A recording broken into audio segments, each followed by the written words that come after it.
Buenas noches compañeros de Unipanamericana, soy Lorenzo Maecha Villa, alumno del séptimo semestre de Ingeniería de Sistemas. En el día de hoy vamos a desarrollar una actividad para exponer unos temas relacionados con los sistemas distribuidos, el diseño y aplicaciones de sistemas distribuidos.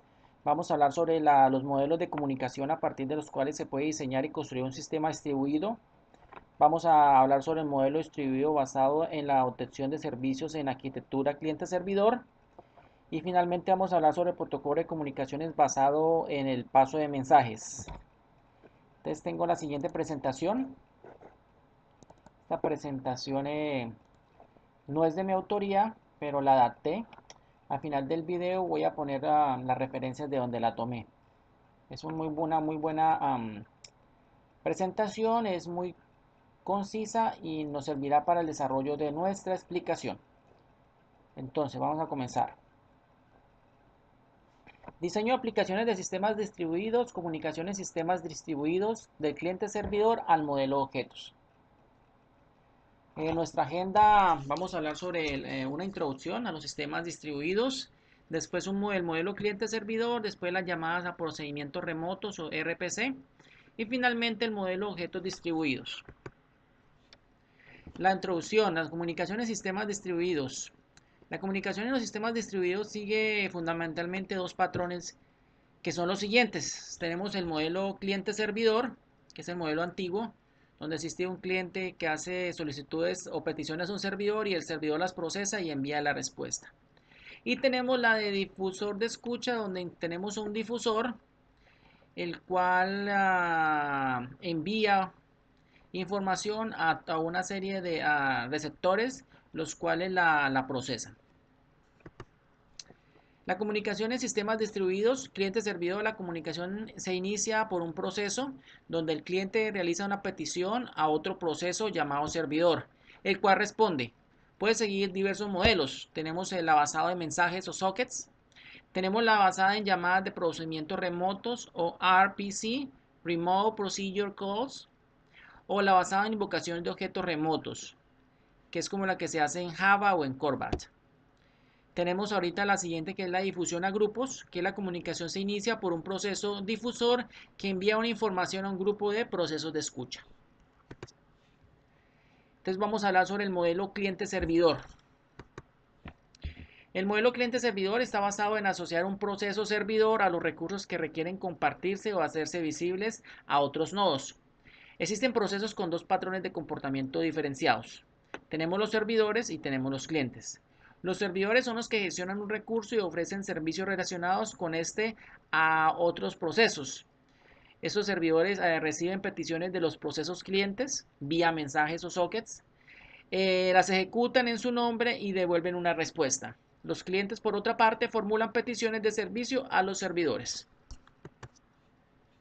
Como podemos ver acá, el modelo cliente-servidor, tenemos acá un cliente que hace peticiones a un servidor. Este servidor las procesa de un recurso y las envía como respuesta. Este es el viejo sistema cliente-servidor, en el cual un cliente solicita información, un servidor la procesa y la envía. Este es el modelo cliente-servidor en los modelos distribuidos. Acá vemos el recurso que se está solicitando. Tipos de servidores en el modelo cliente-servidor. Un proceso servidor puede adoptar dos estrategias básicas para la gestión de recurso que custodia o el recurso que está el servidor web, en este caso respaldando e intermediando. Tenemos servidores secuenciales y servidores multihilo. El servidor secuencial atiende las peticiones secuencialmente, o sea, una por una. Son adecuados para recursos reutilizables en serie y pueden introducir, algunas veces pueden introducir cuellos de botella, porque como saben son peticiones que se van haciendo paso a paso, una tras de otra. Los servidores multihilo, por otro lado, pueden servir varias peticiones simultáneamente, creando un hilo o thread para atender cada vez una nueva petición. En este caso ya no se van a presentar cuellos de botella, porque cada vez que se haga una petición, el servidor va a crear un nuevo hilo para poder atender esa petición. Los servicios multihilo precisan la facilidad de procesos concurrentes o threads. Hay muchos procesos, se pueden ejecutar muchos procesos a la misma vez. Es adecuado para recursos instanciables donde se hacen varias peticiones. Acá vemos la estructura. Tenemos un puerto donde llega una petición y este puerto a su vez crea diferentes hilos cada vez que llega una petición diferente. O sea que no se va a quedar un cuello de botella. Es lo que se llama el servidor multihilo, el cual en una petición hay muchos hilos, lo cual hace que si llega una petición nueva no haya como una tiempo de espera, sino que se atiende una vez.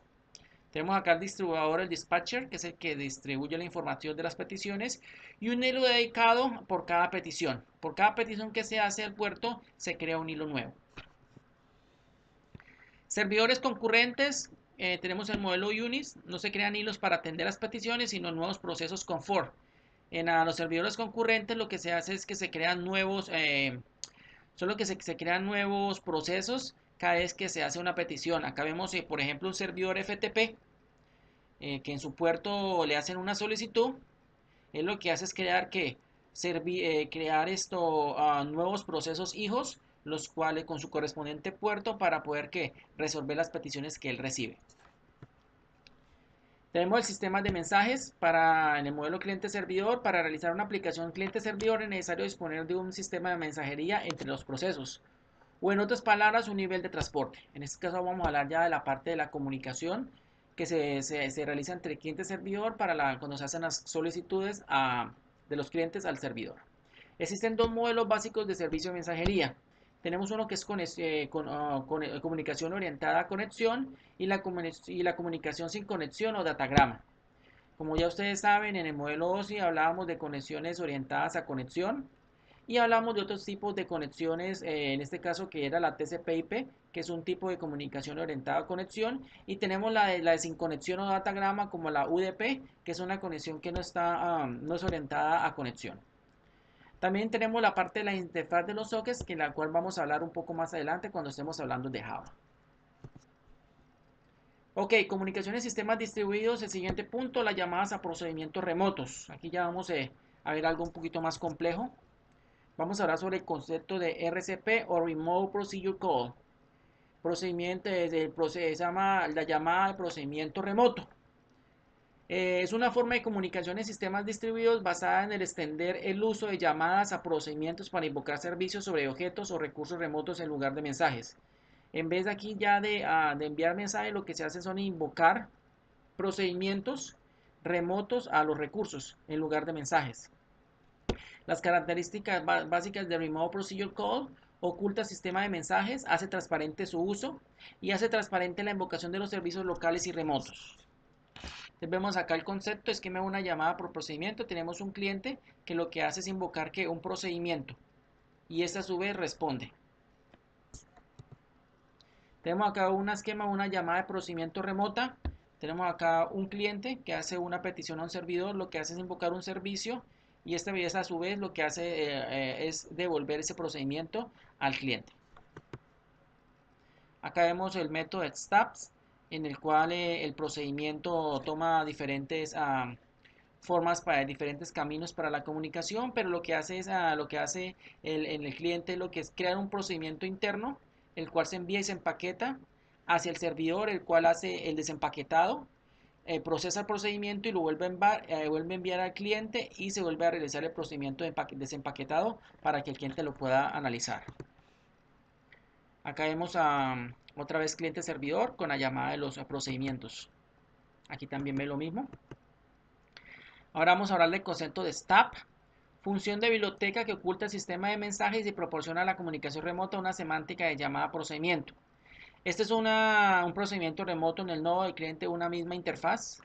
Lo mismo que le digo, lo que se hace es llamar procedimientos nos hacen llamar procedimientos en los servidores remotos.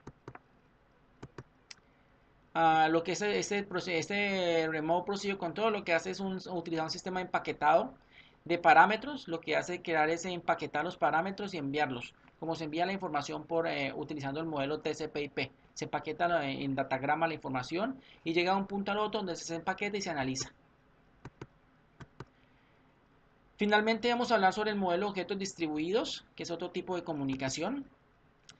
Se basa en el extender el paradigma de objetos a sistemas distribuidos. El paradigma de objetos, estamos ya aquí hablando de la programación a objetos, del paradigma, el marco de referencia a los sistemas distribuidos.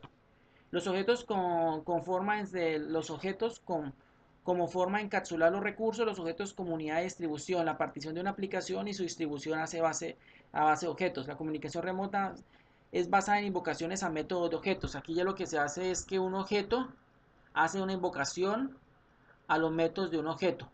Vemos acá que el objeto X invoca los métodos del objeto B y viceversa. Aquí X ya invoca los objetos de Y, el objeto Y a su vez invoca el objeto Q lo vuelve a y retorna otra vez a X. Los aspectos claves del modelo objetos distribuidos sirve para extender el concepto de referencia a objetos remotos. Se implementa el paso por valor de objetos y se hacen invocaciones estáticas e invocaciones dinámicas. Seguimos acá, vemos otra vez acá ya la referencia con diferentes métodos en objetos. Todo esto ya está relacionado con la parte del paradigma de la programación basada en objetos, donde todo es un objeto en la programación. Y los objetos normalmente tienen, a los objetos se les pueden tener unos métodos que son las acciones que pueden hacer los objetos. Ahora vamos a hablar sobre lo que es el binding o el enlazamiento. Este ya no es otro sistema de comunicación que lo que nos habla de para poder agilizar la parte de la comunicación. Vemos acá un cliente que solicita servicios y en este caso el servidor los entrega, hace una conexión remota y los entrega. Seguimos acá la invocación de los métodos remotos. Como le dijo, siempre va a haber un cliente, un servidor, y lo que hacen que en vez de enviar un mensaje, lo que se hace es que invocar los métodos de ese servidor. Invocación de los objetos, acá vemos ya pues la parte de la programación, cómo es que se hace la invocación de los métodos desde la parte del cliente. La importancia de la interfaz de los sistemas distribuidos. Algunos sistemas distribuidos son heterogéneos por naturaleza, con sus componentes implementados en diferentes lenguajes de programación. Como les decía, como se sabe, los sistemas distribuidos tienen la característica principal de que son sistemas heterogéneos. ¿Qué es lo que quiere decir? Que un sistema distribuido que tiene diferentes clases de sistemas operativos puede implementar Windows, puede implementar Unix, puede implementar MacOS, puede implementar Solaris, puede implementar diferentes sistemas operativos, pero todos van a trabajar como si fueran uno solo. Lo que existen son unas interfaces que lo que hacen es poder servir de intercomunicadores entre todos estos diferentes sistemas. Entonces, en las interfaces de lenguaje, normalmente pues, hay diferentes tipos de interfaces que se utilizan en diferentes lenguajes de programación, como C, C++ y otros así, para poder permitir que los sistemas se comuniquen entre sí. Entonces tenemos el cliente, hay un catálogo de servicios, un servidor, y lo que hace la interfaz es que poder comunicar a todos esos clientes con todos esos servidores, independientemente del sistema operativo que utilicen. Señores, como vemos acá ya pudimos ver, hablamos un poco acerca de la parte de los sistemas de comunicaciones, hablamos en los sistemas distribuidos, hablamos también de la obtención de los servicios de la arquitectura cliente-servidor, hablamos algo sobre paquetes los protocolos de comunicación basados en mensajes. En la próxima presentación que irá en la segunda parte de este video hablaremos acerca de la arquitectura de la internet y sus protocolos a nivel de utilización en la web. También hablaremos sobre la parte de las unidades de datos de protocolos de comunicación empleando los sistemas distribuidos. Y finalmente hablaremos sobre los estándares de los protocolos en aplicaciones distribuidas como Core by Soft. Muchas gracias, nos vemos en el siguiente video. Buenas tardes compañeros de Unipanamericana, soy el alumno Lorenzo Maecha Villa. Estoy estudiando el séptimo semestre de Ingeniería de Sistemas y en el día de hoy vamos a continuar con el desarrollo de la actividad AA2 de la materia Sistemas Distribuidos. En este momento vamos a hablar sobre Vamos a hablar sobre la arquitectura de la Internet y los detalles de los protocolos de nivel de aplicación utilizados en la web. Para este procedimiento utilizaré una presentación que no es de mi autoría, pero sin embargo al final de todos los videos mostraré una presentación con todos los links y las referencias de este material. Vamos a entrar de la arquitectura interna de los protocolos. Vamos a hablar de la... Entonces, capacitación de herramientas para el desarrollo web, fundamentos de Internet, fundamentos de la Internet contenidos. Vamos a hablar sobre la arquitectura cliente-servidor, los protocolos de comunicación, los conceptos de servicios, direcciones IP y servidores de nombres, Internet y la World Wide Web. Bueno, arquitectura cliente-servidor. Los componentes de este tipo de arquitectura son tres. Tenemos el cliente, quien es el que envía los requerimientos o solicitudes del servicio. En este contexto nos referimos al browser. Tenemos el servidor, quien es el que procesa o que espera pasivamente por la comunicación. Dentro de esta arquitectura cliente-servidor, los protocolos de comunicación son una serie de reglas que nos ayudan a reglas de comunicación que nos permiten garantizar la comunicación entre el cliente y el servidor. Dentro de los protocolos que se manejan acá hay diferentes tipos de protocolos. Tenemos uno que es el TCP/IP, el cual es el más utilizado o el estándar en la web. También tenemos el protocolo de tecnología de Internet, que también es muy utilizado en la conexión de tipo arquitectura servidor en la Internet. Vamos a hablar de los componentes de la arquitectura. La cantidad de componentes depende en sí de la Internet, extranet Internet. Dentro de los componentes que se encuentran o que son posibles que permiten la arquitectura se encuentran, tenemos un ISP o el Internet Service Provider, que en otras palabras es la empresa que nos presta el servicio de Internet, en este caso ya sea Concel, ya sea ETV, ya sea UNE, es la empresa que nos presta el servicio, el ISP o Internet Service Provider. Tenemos los routers, que son los que nos ofrecen la comunicación entre las redes. Muchos de nosotros tenemos un router en la casa, ese es el que permite la comunicación entre nuestro computador hacia el Internet. Algunas veces tenemos algunas cosas que se llaman, algunos dispositivos como el switch o el hub, o concentradores que se utilizan normalmente en redes internas donde hay muchas conexiones. Sigamos hablando de los componentes de la arquitectura. También encontramos las tarjetas de red o NIT, que son las que nos sirven como identificación en la red. ¿Qué quiere decir? Las tarjetas de red en nuestros computadores y dispositivos móviles lo que nos da una identificación única en la red. Así es que nos pueden identificar y podemos enviar y recibir información.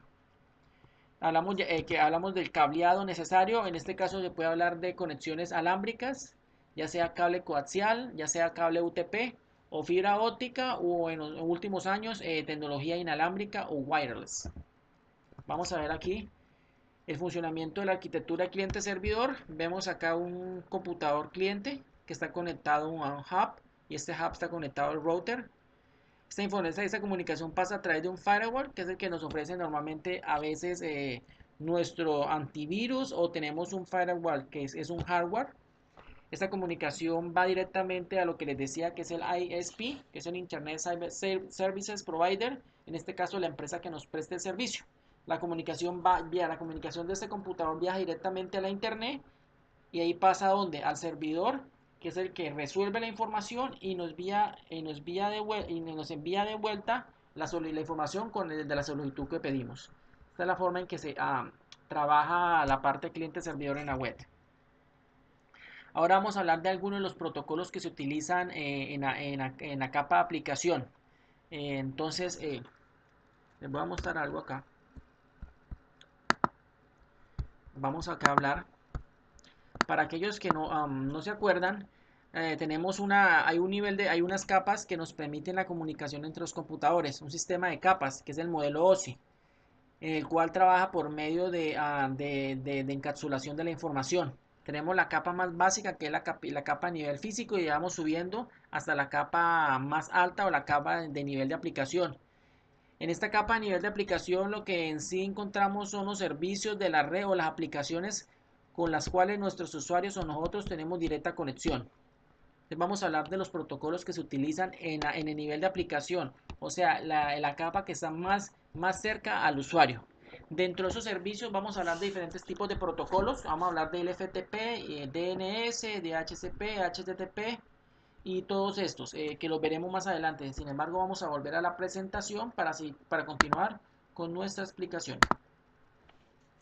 Entonces vamos a hablar de los protocolos, que los protocolos, como se acuerdan ustedes, son las reglas que nos permiten la comunicación entre un servidor y un cliente.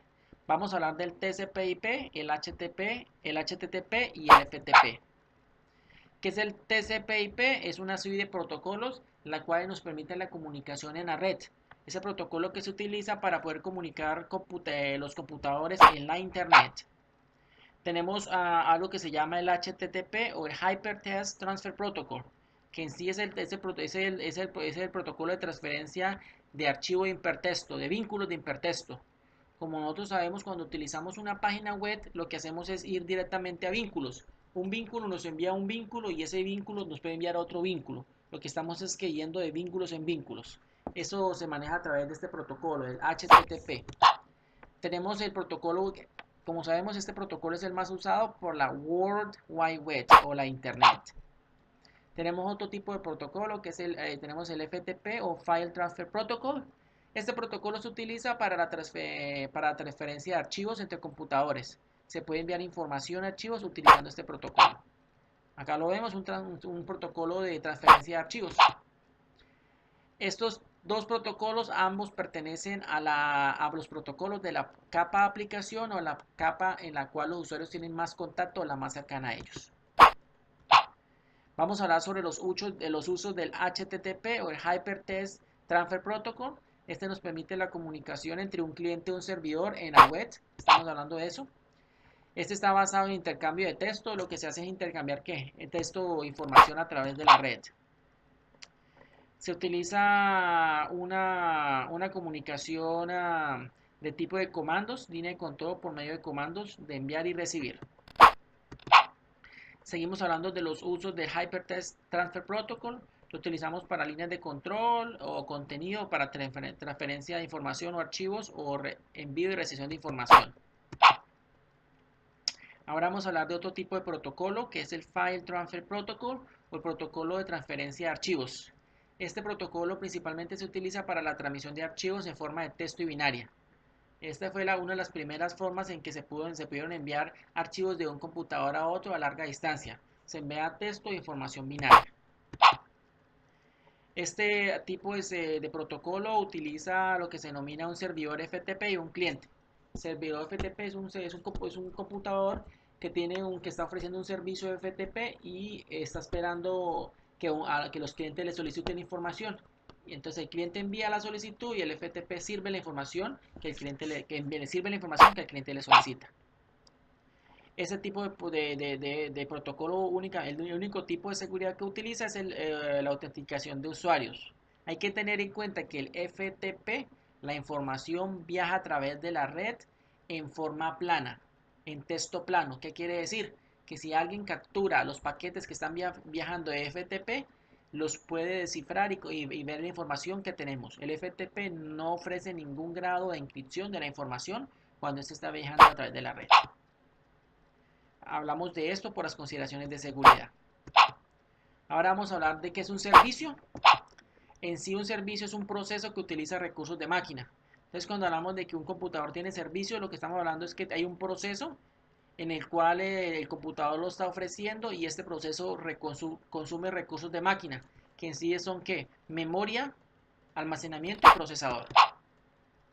Los tipos de servicios que se encuentran en un sistema informativo, tenemos servicios de red, por ejemplo, el intercambio de datos, tenemos la solicitud de información y la mensajería, entre otros. Son uno de los servicios de red que se ofrecen en los sistemas cliente tipo servidor. Los tipos de servicios, tenemos servicios de nombres como el DNS, en el cual sirve para poder resolver direcciones de IP, que lo vamos a ver más adelante cuando estemos hablando del protocolo DNS. Seguimos con los servicios de web. Requiere un servidor web, que es un software que permite la publicación y administración de sitios web. Cuando hablamos de que en un sistema hay un servicio web, lo que quiere decir es que un servidor está ofreciendo o está publicando y administrando una página web.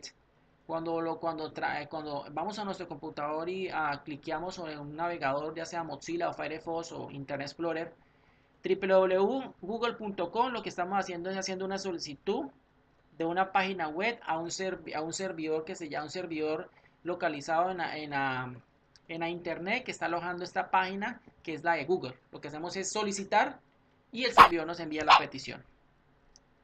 Este tipo de servicios normalmente se comunican por algo que se llaman los puertos o que son las puertas de entrada.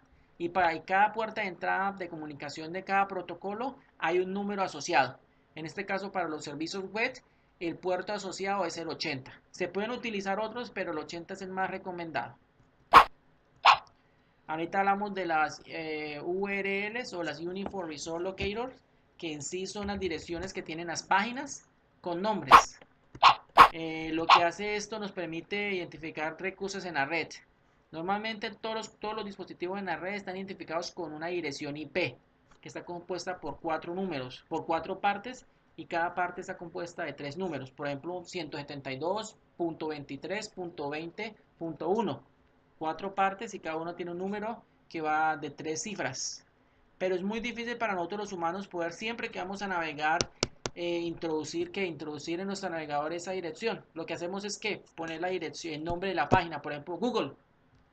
Lo que hace el URL es simplificar ese proceso, que en vez de poner la dirección IP, lo que hacemos es poner un nombre y este nombre está asociado directamente a una dirección en la red. Acá vemos, por ejemplo, el ejemplo www.webopedia.com. Esta dirección, esta URL debe estar asociada a una dirección IP. Entonces lo que hace es poder tener únicamente no más que el nombre de la dirección y evitarnos pues estar introduciendo números dentro de nuestros navegadores. Seguiremos hablando de las URLs. Estas URLs todas trabajan, por ejemplo, con los protocolos de HTTP, FTP, entre otros. Hablamos de que la máquina puede ser un nombre o una IP. En este caso, como les digo, los computadores en la red, todos tienen una IP, o esta IP se le puede asociar un nombre, el cual más adelante vamos a ver cómo se hace esta traducción, que es a través del DNS, el servidor el DNS, que es el Domain Name Service, que es un servicio de traducción de direcciones IP a letras y de letras a IP o a URLs. Vamos a hablar del puerto. En sí, que es un puerto. El puerto es una entrada por la cual un proceso servidor escucha los requerimientos de un cliente. Como les decía, cuando un computador tiene un servidor web instalado y está ofreciendo el servicio de una página web, en ese momento ese servidor tiene el puerto 80 abierto. Entonces, ¿qué es lo que hace? Que un computador externo hace peticiones a ese puerto 80 para poder recuperar esa información. Si el puerto no está abierto, no hay servicio, o sea, el servicio no está activado. Entonces es muy importante conocer que cada tipo de protocolo tiene asociado un número de puerto. Los puertos definen aplicaciones que pueden ser ejecutadas entre ellos. O sea, cada servicio tiene una dirección IP. Sin embargo, podemos poner diferentes tipos de números de puertos a los servicios, pero no es recomendado, porque en un momento determinado puede haber algún tipo de confusión. Acá tenemos que los puertos por defecto más utilizados para los servicios tenemos, cuando hablamos del File Transfer Protocol o protocolo de transferencia de archivos, utiliza el puerto 21. Tenemos el Telnet, que es un protocolo que se utiliza para la ejecución de comandos remotos en otros computadores, utiliza el puerto 23. En sí, que es el Telnet, lo que nos permite es poder ejecutar comandos de administrador en un computador que está lejano al de nosotros. Utilizando podemos hacer hacer peticiones a un computador, a ejecutar servicios de administrador estando el computador lejano a nosotros. Tenemos el 25, que es el SMTP o el protocolo de transferencia simple de email, que es el protocolo que se utiliza para el envío de email. Tenemos el HTTP, como decía anteriormente, es el protocolo que se utiliza para las páginas web, y el POT, que es para la recepción de los correos, el POT 3. Los puertos recomendados: por conceptos de seguridad, verifique que solo las puertas necesarias estén habilitadas en los computadores. ¿Qué quiere decir esto, compañeros? Cuando tenemos nuestros computadores y están dando servicios, es muy importante determinar qué tipo de servicios estamos ofreciendo y qué tipo de puertos están abiertos. Si en nuestro servidor no tenemos no tenemos, por ejemplo, un servidor web y nuestro servidor tiene el puerto 80 abierto, eso puede ser una falla de seguridad. Cualquier persona externa puede entrar por ese puerto, hacer peticiones y entrar a nuestro servidor. Por ejemplo, si no tenemos en nuestro servidor un servicio de FTP y tenemos un puerto 21, ¿qué quiere decir? Que tenemos una puerta abierta, es como dejar la puerta abierta en nuestra casa, alguien puede entrar. Es muy importante poder determinar qué tipo de servicios tenemos corriendo y qué puertos están abiertos en nuestros computadores o servidores. Para intercambio de información segura, utilices protocolos como el HTTPS, SFTPS, entre otros. Este HTTPS es el protocolo de hipertexto, pero en versión segura. Esta S significa segura. ¿Qué quiere decir? Que la información cuando estamos utilizando el protocolo HTTPS, estamos solicitando la información o las páginas web, la información viaja en la red en una forma encriptada. Seguimos de las direcciones, hablamos de las direcciones IP y los servidores de nombre. Un servidor de web en nuestra red normalmente tiene una IP asociada y esta IP asociada debe ser fija. Ya esto lo determina directamente nuestro ISP o servidor la empresa servidora prestadora de los servicios de internet. Normalmente nos asigna una dirección IP fija a nuestro servidor. Seguimos hablando direcciones IP. Hablamos de las NIT, que son pues en este caso son los Centro de Información de Redes encargado de administrar los nombres de dominio en algunas categorías de Internet. Es aquí donde describen los dominios a nivel nacional. Ese es donde nosotros inscribimos directamente nuestros nombres o los nombres de nuestras páginas para que puedan ser conocidos por los demás. Ahora hablamos de la Internet o la World Wide Web. Esta es una tecnología que amplía los horizontes de la programación tradicional. Se considera que esta debe tener un momento de desarrollo web. Esto es lo que nos va a liderar nuestro desarrollo en la actualidad. Es una tecnología estándar y nunca olvidar que es una multiplataforma. Aquí estos son los links de la presentación. Estas son las referencias que utilizamos para esta presentación. Me gustaría ampliar un poco más con esta ayuda acerca de los protocolos que se utilizan en la capa de aplicación. Acuérdense que la capa de aplicación es la última capa, la que está más cerca al usuario. Dentro de esta capa de aplicación tenemos una serie de protocolos, que decíamos que los protocolos son las reglas de comunicación entre los clientes servidor. Tenemos diferentes protocolos, hablamos del FTP o File Transfer Protocol, que es el protocolo de transferencia de archivos, que se utiliza para enviar archivos de entre computadores. Esta información se envía en forma plana, no tiene ningún tipo de encripción. Hablamos del DNS o Domain Name Service, que es el sistema de nombres de dominio, que en sí lo que hace es la traducción entre las direcciones IP y los nombres de dominios que tiene cada página. Acuerde que si hablamos, por ejemplo, en este caso, esta página wikipedia.org, este dominio Wikipedia está asociado a una dirección. Lo que hace este protocolo es cuando introducimos Wikipedia, lo que hace es transformar este Wikipedia a la dirección IP que posee, está registrada en internet y envía esa información para que pueda ser analizada por los routers y haya comunicación. Tenemos el DHCP, que es el Dynamic Host Configuration Protocol, el protocolo de configuración dinámica de anfitrión, que en otras palabras es el protocolo que se utiliza para poder configurar las direcciones IP automáticas en nuestra red. Cuando tenemos, por ejemplo, una red que es muy grande y no es muy difícil poder poner manualmente la dirección IP a cada computador, lo que hacemos es montar un servidor de DHCP y cuando nuestro computador se conecta a la red, automáticamente el servidor le envía una dirección IP y la configura en el computador.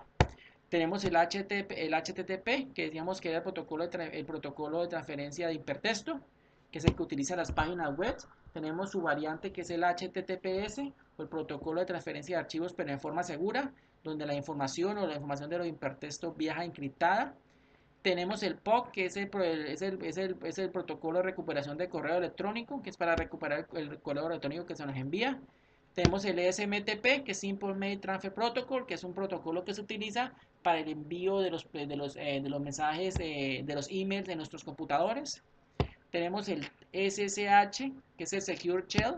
Este es el mismo Telnet que nos sirve para poder ejecutar comandos en otro computador que está lejano, pero el SSH es la versión segura del Telnet. La diferencia entre los dos es que en el SSH, cuando enviamos los comandos, estos viajan en forma encriptada. Sin embargo, en el Telnet, cuando se envía o se envían las peticiones para ejecutar comandos en el computador que están lejanos, la información viaja en forma plana. Y tenemos el FTP, que es la versión, otro tipo de protocolo que se utiliza para el envío de archivos. Hay muchos más protocolos, muchos más protocolos, pero estos son uno de los más utilizados por la capa aplicación en el momento que estamos hablando de la arquitectura y el uso de la Internet. Bueno, señores, muchas gracias. En el próximo video hablaremos acerca de los estándares de protocolos y entornos y herramientas actuales para el desarrollo de aplicaciones distribuidas, el Core SOAP, entre otros. Y finalmente expondremos las unidades de datos de protocolos de comunicación en red empleados para nuestros sistemas distribuidos. Espero les haya quedado un poco claro esta información. Yo sé que muchos de ustedes ya, esto es repetición y repetición porque hemos visto esto, pero siempre es importante recordar cuál es la arquitectura o cómo se comunican los computadores en la Internet. Quedo atento, muchas gracias. Buenas tardes, compañeros de Unipanamericana. Mi nombre es Lorenzo Maecha Villa. Soy estudiante del séptimo semestre de Ingeniería de Sistemas de la Universidad Unipanamericana. En el día de hoy vamos a realizar el tercer y último video para poder terminar culminar la actividad AA2 de sistemas distribuidos. En este tercer video se va a enfocar vamos a hablar acerca de la arquitectura, los estándares, protocolos, entornos y herramientas actuales para el desarrollo de aplicaciones distribuidas, como Corba, entre otras. Para esta actividad tengo una presentación, no es de mi autoría, sin embargo al final del video mostraré las referencias tanto de esta como de las dos otras presentaciones del video número 1, número 2, las referencias donde tomé el material. Entonces vamos a hablar de introducción a la programación distribuida, aplicaciones distribuidas. Hablamos que las aplicaciones distribuidas en el nivel empresarial se utilizan normalmente para Internet y comercio electrónico. Estas nos permiten una adopción de nuevas tecnologías y nos aumentan los requisitos de desarrollo. Nos permite tener rápidos cambios tecnológicos. Y entre los desafíos que tenemos, los que nos permite hacer es tener una alta capacidad de respuesta, aumenta nuestra productividad empresarial, nos brinda fiabilidad y disponibilidad, también nos brinda altos estándares de seguridad. Es una tecnología que nos permite escalabilidad en el tiempo. Si queremos que nuestra aplicación o nuestro sistema informático escale, crezca en el tiempo, la aplicación de sistemas distribuidos es una de sus características principales. También es así de integración con otros sistemas. Como saben, los sistemas distribuidos no dependen en sí de las plataformas en las cuales estén corriendo los sistemas. Son independientes de las plataformas o los sistemas operativos y nos permiten crear buenas interfaces de usuario. Vamos a hablar de la arquitectura de sistemas distribuidos. La primera arquitectura es la denominada cliente-servidor o de dos capas. Esta arquitectura es una arquitectura que ya vimos en el video número 2. Se basa en una aplicación y en un cliente, un servidor. En este caso, la aplicación es el cliente y el servidor es la base de datos. La aplicación hace peticiones a la base de datos la resuelve y la envía. Una de las desventajas de esta tipo de arquitectura es que ofrece una gran dificultad en el mantenimiento. Es algo que para poder hacer el mantenimiento toca parar el aplicativo y los usuarios no pueden trabajar sobre ellos. No pueden trabajar mientras está ofreciendo el mantenimiento a la base de datos o a la aplicación. También supone mucho tráfico en la red porque se crean muchos cuellos de botella. No hay una comunicación multihilo.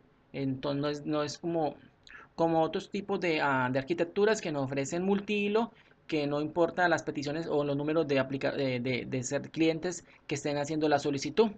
Y también algo que nos ofrecen es una escalabilidad muy limitada. Es muy difícil poder ampliar, o si queremos que esta tipo de arquitectura crezca en el tiempo, no nos va a ofrecer una escalabilidad como si diferente a otros tipos de arquitecturas. Como les digo, ahorita vamos a hablar de otro tipo de arquitectura, que es la arquitectura de tres capas o la denominada la arquitectura de tres capas, la cual está constituida por tres capas. Esta diferencia de la de dos capas es que ahora tenemos una capa que se llama la lógica del negocio, que es como la intermediaria entre el cliente y el servidor. Esta, esta arquitectura lo que nos permite es que en el momento de que queramos hacer cambios a nuestro sistema, lo único que debemos hacer es hacer cambios a la lógica del negocio. No debemos hacer ningún tipo de cambio en la parte de presentación o en la parte de datos, lo cual nos favorece un fácil mantenimiento o una escalabilidad o cambios en el futuro. Esa es la diferencia entre la arquitectura de tres capas a la de dos.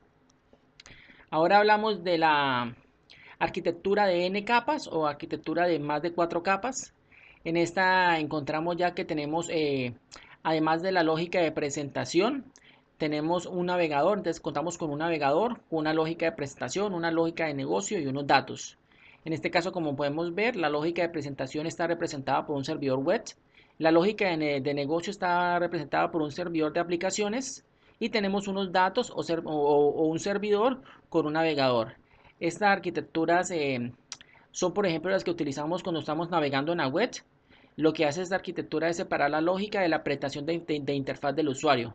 Toda la lógica y la programación del sistema está más basado en la parte de la lógica del negocio. O sea, la lógica de presentación es algo que es muy diferente, es la parte de como la interfase, en la cual ofrece al usuario para poder interactuar. Esta arquitectura es una arquitectura que es muy robusta, se utiliza mucho para diferentes tipos de aplicaciones, como le digo, es la más utilizada hoy en día para la parte de desarrollo de aplicaciones web. En la capa de negocio, como podemos ver, tenemos objetos de negocio, componentes del servidor, aquí en lo que hablamos ya en la capa del negocio. Es la que es la que realmente hace la conexión entre los datos y el navegador. Esta tipo de arquitectura, como les digo, es la que más se utiliza en la actualidad para el desarrollo de aplicativos basados en web. Hablamos de los objetos distribuidos. Estos se caracterizan de una arquitectura enterprise. Estos trabajan con objetos distribuidos de un modo transparente.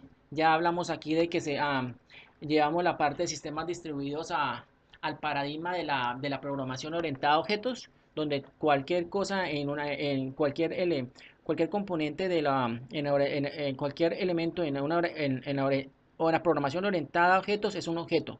Todo es un objeto cuando estamos programando en programación orientada a objetos. Una de las tecnologías destacadas dentro de esta es el Corbat, que es una especificación independiente del lenguaje y la plataforma. Todo va independientemente del lenguaje y la plataforma que se trabaja y sirve para definir servicios de infraestructura. También contamos con otras como el RMI, que es un simple mecanismo de llamadas remotas a objetos. Acá, como les digo, ya comenzamos a aplicarla a los paradigmas de la programación orientada a objetos, donde los objetos tienen unos métodos y estos se pueden llamar o invocar. También contamos con otras como el Java, que también utiliza el llamado remotos a objetos, entre estos.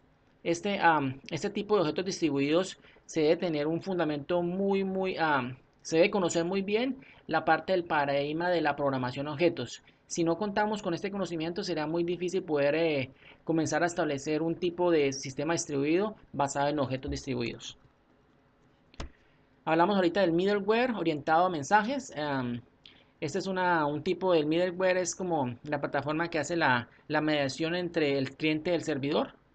Ese tipo de comunicación asincrónica, porque es un tipo de comunicación asincrónica, fue muy popular en 80 y en los 90 y se utilizó principalmente en los sistemas IBM.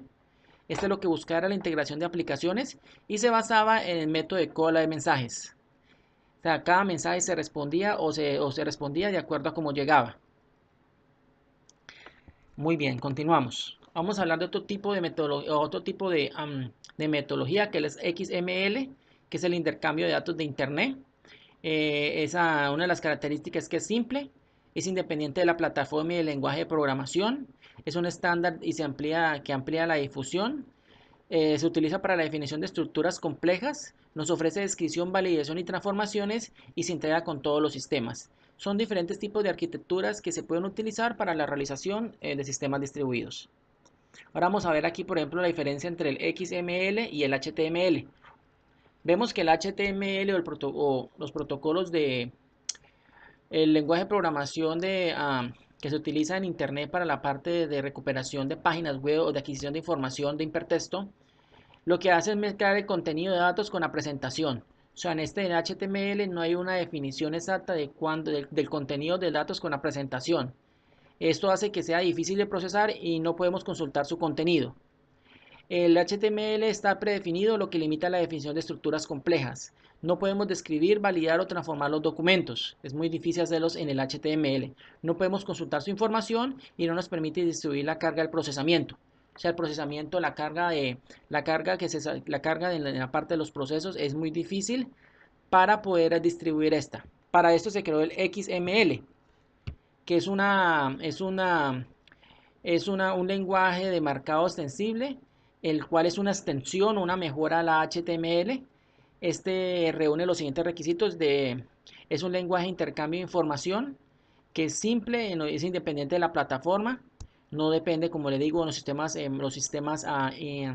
distribuidos no dependen de la plataforma que se esté corriendo. Es un estándar que se está ampliando a nivel internacional para la parte del desarrollo de sistemas distribuidos y nos permite hacer una gran mejora en la parte de la utilización de este lenguaje con el lenguaje del HTML. Vamos a hablar acá de los servicios web, la motivación, comunicación segura entre procesos. Vemos que ahorita la mayoría de los aplicativos o plataformas donde entramos a internet están basados en servicios web que nos ofrecen un alto grado de seguridad en la parte de realización de nuestros procesos. También nos sirve a necesidad de exponer a la lógica del negocio a través de los firewalls de una organización. Nos permite poder instalar firewalls para la parte de la protección. Usa tecnología de estándares como vemos la HTTP, que es el protocolo de transferencia de hipertexto. También tenemos el SMTP, que es el protocolo de transferencia simple de mensajes, o el XML, que es el lenguaje evolución del HTML. En la práctica, el modo de acceso a un servicio implementado con una tecnología diferente.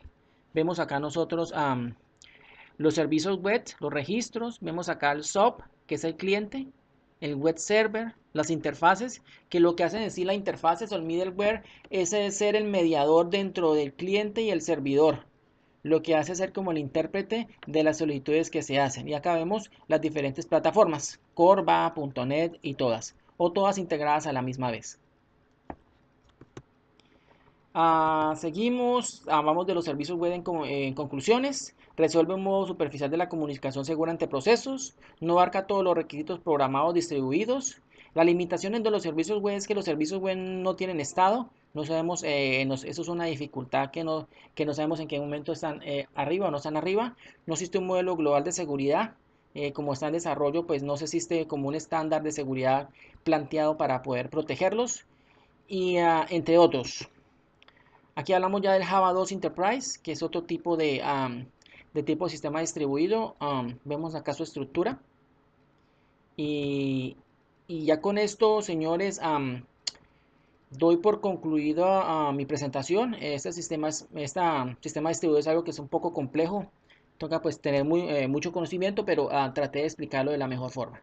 Como les decía, acá vemos las referencias de las tres, de la presentación número 1, del video número 1, video número 2 y video número 3, de las presentaciones que tomé de internet para poder realizar este video.